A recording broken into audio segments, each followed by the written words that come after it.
In the presence of the Lord. Glory to your name, God. Wonderful God. Just tell your neighbor, God brought me out. God brought me out.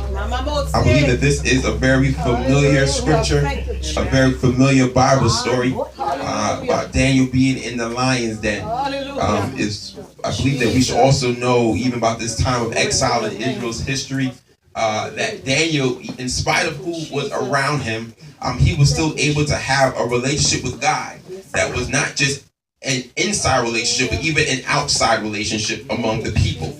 There came a time where they wanted Daniel and some of the other Hebrews that had came to have a certain diet. But Daniel said, no, we're not going to have that diet. And he let them know, and Shadrach, Meshach, and Abednego, they went along with Daniel. And because, and the person that was over them in the prison was afraid to allow them to have their own diet. Because if they looked worse than the other men, it would get back to, well, you're the soldier, why do you allow them to eat something else? But at the end of everything, they look better than because of their diet than what the other people were eating. And we have to understand that as saints of God, we need to know that when God has given us an assignment, we need to stick to our assignment. If we are fasting, stick to the fast. No matter what holiday is coming up or what people are having for lunch, no matter how hungry we may be, if God has told you what to eat or what not to eat, do exactly as God has told you. Something I have repeated time and time again this year is that because something is acceptable for somebody else, if God has given you a specific instruction, it doesn't mean you follow the crowd. You do what God has told you to do. We have to come ye out from among them and be ye separated. But understand that every once in a while in the Old Testament, there was someone that was a Nazarite, and they had to take that vow. And there were things that they could not do.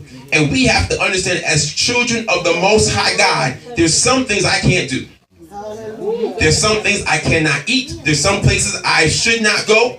And you know what? Even though other Christians go there, I'm not going. Even though other Christians do that, I'm not doing that. But we have people in the body of Christ that, for whatever reason, there seems to be no separation between the world and the church. But I really need the saints to stand up and say, you know, I'm going to be a Christian at home. I'm going to be a Christian on the job. I'm going to be, let me take that back. I'm going to be saved at home. I'm going to be saved on the job. I'm going to be saved in school. At a party, I'm going to be saved. You're not going to have to worry about me. Whenever someone say, you know, Pastor Tim, oh yeah, I know Pastor Tim. No, what you're saying is a lie. That's not it. Amen. But unfortunately, some other pastors, some other people that you say something about them, I want to know what that could be true.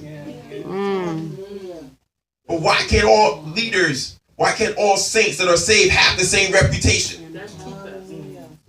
How is it we're not all living to the same standards? Yes, Lord. And then wonder why at the end of the test our countenance looks worse.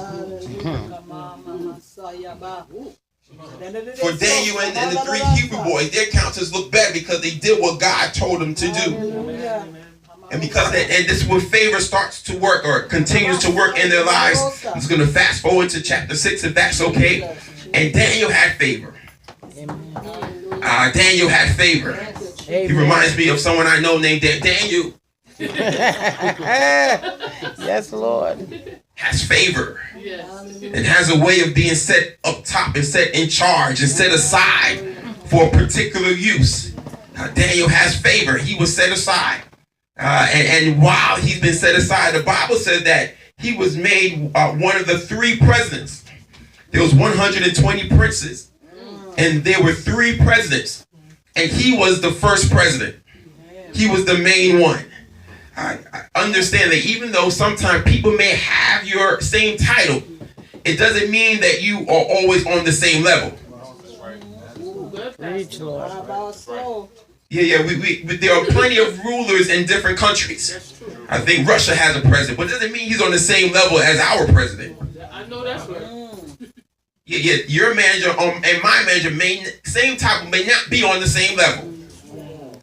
And we have to learn how to respect people when they're on a higher level. Yes, we have the same title.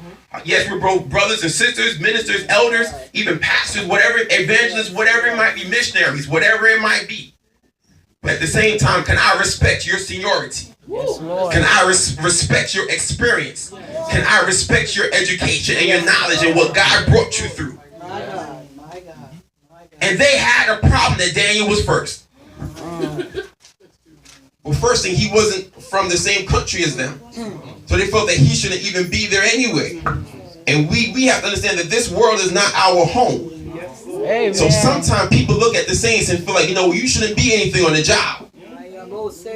Where did you come from? But if God put me here, Amen. I feel the Lord here. I feel someone Yes, repeat that with Lord. me. If God put me here, Yes, Lord. then you can't do anything about it. Hey. Yeah, you could be all upset. You could be mad. You can go to the manager. But God is the one that put me here. Yes, Lord. Hallelujah. I see Minister Evans now. Yeah, we're all teachers, but I'm a special teacher. Yes, Lord. We're all engineers, but he's a special engineer. Yes, Lord. All professors, but he's a special. Yes,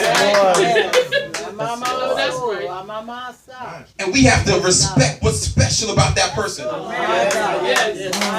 But they're upset that Daniel was first, and they wanted to actually take Daniel down. And understand that part of the reason why they wanted to take him down was because God, the king, was going to allow Daniel to do as one person what it was taking 3 people to do. He wanted to put Daniel over the whole realm, which means that they're going to be out of a job.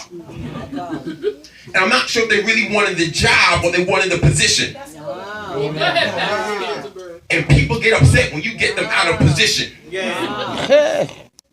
Ooh. People like being a president. People like being an auxiliary worker. People like having collars around their necks. People like having crosses that they have to keep in their pocket anyway. So all you really see is the rope. But they like the fact that you think there's a cross in their pocket. Sometimes preachers have lost the cross, but they have to have the rope in their pocket. But they like the fact that you think there's a cross in their pocket. I don't like the black shirt. I gotta get a purple shirt because I want people to think I'm a bishop. I gotta get a blue shirt because I want you to think I'm an apostle. They like the position. But unfortunately, they don't have any experience for the position. And unfortunately, they're not even doing anything in the position. I want to be a president, but you don't know how to work with the people. Yes, Lord. You have all these princes that respond to you, and you're so worried about one president. Well, you have 120 princes to work. We're worried about the wrong people.